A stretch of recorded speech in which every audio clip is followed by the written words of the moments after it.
আসসালামু আলাইকুম ভিউয়ার্স। আমরা এখন ফ্লাক্স এবং রজন ব্যবহার করে কীভাবে লোহার জিনিস এবং স্টিলের জিনিসে সোল্ডার করা যায় সেই উপায় বের করে এনেছি আপনাদের সামনে প্রকাশ করার জন্য। আমি এখানে প্রথমে রজন দিয়ে ঝালাই করেছিলাম, এখানে আবার আপনাদেরকে দেখাবো এখানে রজন লাগানো আছে। এখন আমরা টান দিয়ে ভালো করে ঝালাই করে করবো, দেখো লাগে কি। এখানে আমি আগে একটু ঘষে রেখেছি,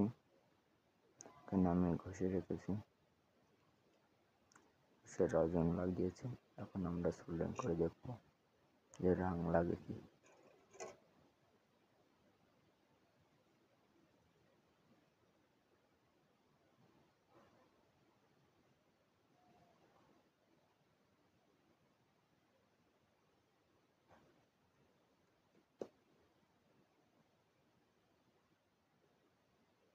দেখতে পাচ্ছেন একটুও রং লাগছে না, পুরোটাই উঠে যাচ্ছে। এখানে আমি রং রেখে দিয়েছি, এখানে ভালো করে আটার মতো লেগে যাচ্ছে, কিন্তু এখানে একটুও লাগছে না।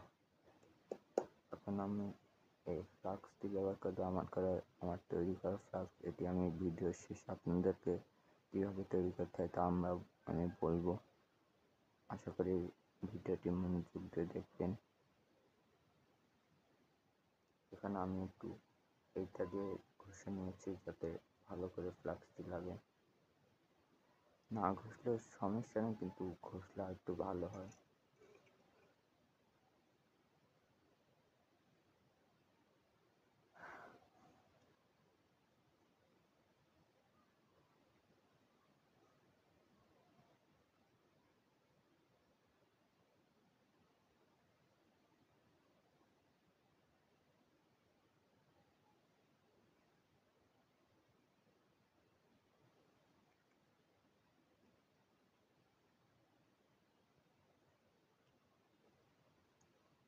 এখানে দেখতে পাচ্ছেন সিরিপ সামান্য একটুখানি দিছি, তাই দেখেন কি সুন্দরভাবে রঙটি এর সাথে লেগেছে।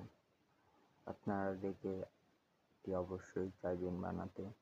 আমি আপনাদের ভিডিওর শেষে বলবো যে এটি কীভাবে বানাতে হয়।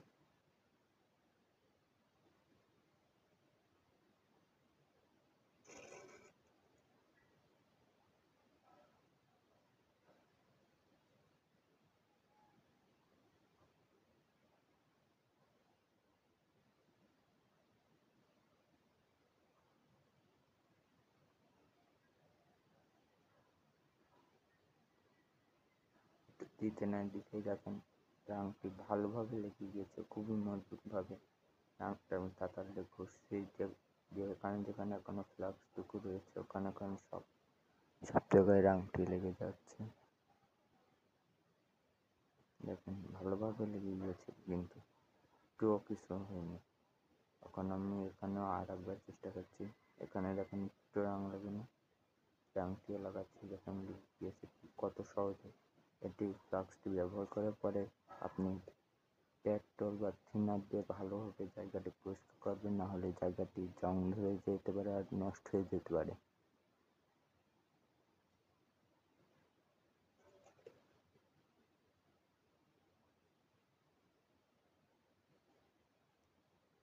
এখন আমরা ফ্লাক্স কীভাবে তৈরি করেছি আপনাদেরকে বলতে চলেছি।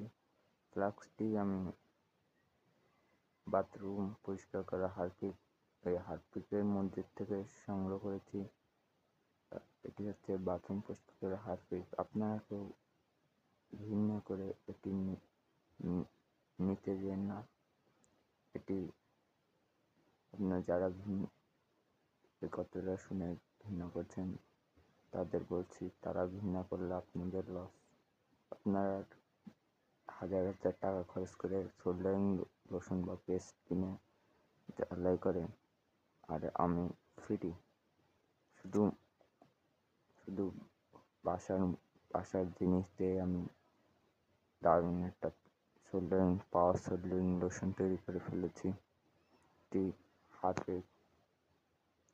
হারপিকের মধ্যে অ্যাসিড এবং পেস্টের গুণগত রয়েছে। এই হারপিক লোহা বাদে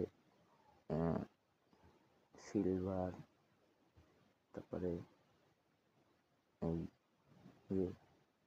অ্যালুমিনিয়াম এর উপরে কোনো কাজ করবে না, কারণ এটি হচ্ছে অ্যাসিড কোনো অ্যালুমিনিয়াম বা সিলভারের উপরে কাজ করে না। এটি স্টিল এবং লোহার উপরে কাজ করবে, খুবই ভালো।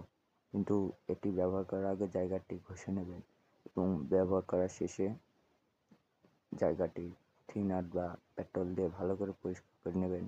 এটি হলো হারপিক। আমি বাথরুম পরিষ্কার করা হারপিকের থেকে অল্প একটু নিয়েছি আপনাদের দেখানোর জন্য। আপনারা হয়তো কেউ জানেন না, তা আপনাদের জন্য এই ভিডিওটি তৈরি করেছি। আশা করি ভিডিওটি ভালো লাগলে লাইক এবং সাবস্ক্রাইব করবেন। আর যদি কোনো সমস্যা হয় কমেন্টে জানাবেন। আলহামদুলিল্লাহ।